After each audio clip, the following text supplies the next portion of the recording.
Well, hello everybody. Welcome back to G-Bear's Off-Grid Ways. And yeah, we're at the batteries again. I got a few comments on the last one I did on the short on these things.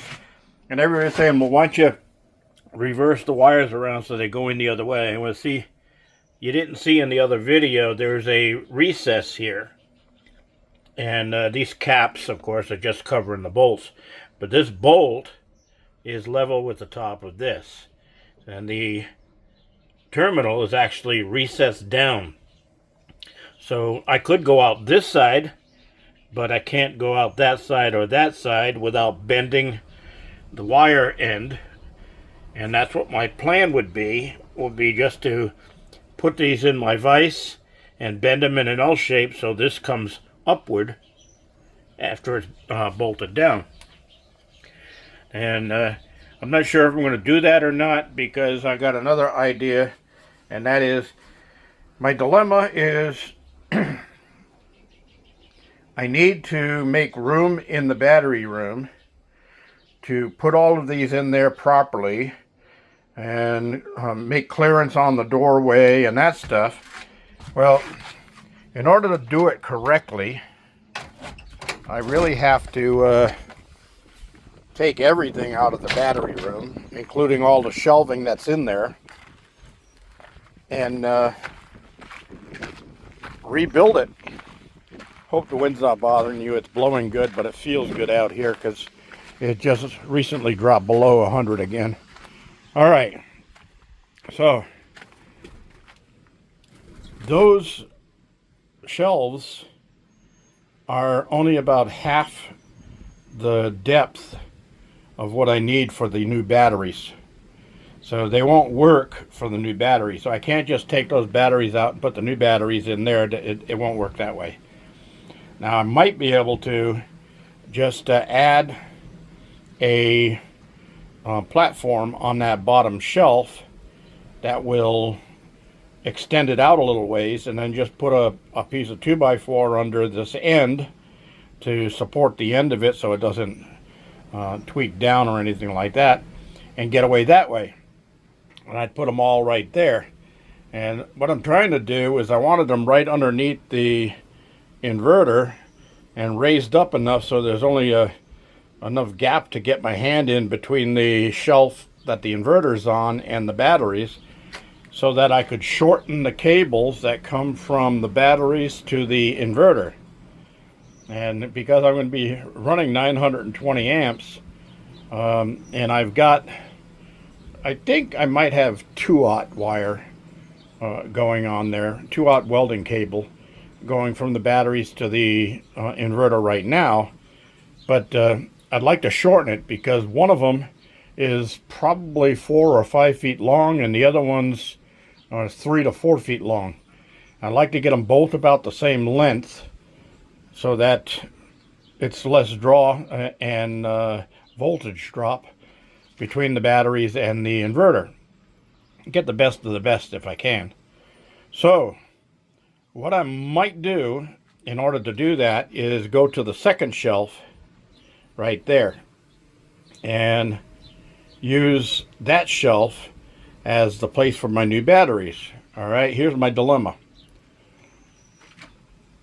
My power shuts off out here early in the evening, like 8:30, 9 p.m. right now. And it doesn't come back on again until 7 a.m. in the morning. And that's because these batteries aren't holding the amount of charge that they should be holding, because they're just too old. They're not going to do it for me. And there's a couple of weak ones in there that draw the whole system down. So I can't bring the system down in size, because then it's not enough amp hours to run the system that I have to run. So I'm kind of caught in a dilemma there. So I don't want to disconnect everything in here. We're in the middle of a heat wave. My refrigerator is not being powered all night long. And then I'm going to be working in here all day long trying to get the new battery system set up, and everything's completely disconnected. I can't run power tools. I can't do anything like that because the power's out. So I'm not going to do that during a heat wave. So I've got to try to make it, prolong it until the heat wave passes, and then I can use my van system to power the power tools. And then for a temporary quick power system to run my refrigerator, I have another LiFePO4 battery company that contacted me to do a review on their battery. And it's only a 12 volt 100 amp hour LiFePO4, but I plan on hooking that up through the Renogy Rover because everything will be disconnected. So I'll just run that to the Renogy Rover, and I've got a 3,000 watt inverter that I can hook up to it, the one that I've been using in the shop for individual things. I can hook that up and then plug the refrigerator in to that system so that that runs my refrigerator all the time that I'm working on the rest of the battery system. So all day long my my refrigerator will still be running and keeping my food from spoiling. Oh. When all the dogs bark, that means somebody's approaching. So I wonder what that's all about. Huh. Okay, well, it stopped, so it must be just one of the other dogs, and it was behind a bush and they didn't get a clear look at it. All right, so back to the battery system. So I think that's what I'm going to do. Now I still want to keep a couple of the batteries, the good ones. I don't need many, maybe just 2 will be plenty. Going through one of these old systems here and tying into the 2 wires that run through the wall right there, because that's my 12 volt system inside the cabin, and all the lights I have in the kitchen and living room and bedroom and bathroom are all on 12 volt DC. So instead of having to rewire that to go through the AC panel, I'm just going to leave a couple of batteries in here running off of 100 watts of solar and the wind turbine, just to keep the lights working in the cabin. Now those are very little draw because they're all LEDs. They don't use much. So one 12 volt battery made out of 2 of the 6 volt batteries will be plenty for me on that. So I may do it with 4 batteries because that's even less of a draw on the battery itself. Who knows? I'll do that when I get to it. But right now, I can't do anything during the heat wave because I'm going to have to end up taking all of these batteries out of here, out onto the trailer, all the batteries out of here, onto the trailer, and then worry about those later. And then in the meantime, I want to get my shelf repaired, which shouldn't take too long to put an extra piece of plywood on that shelf and slide the batteries in there, and they'll be really close to the back end of the inverter, which will be a good thing, and work from there.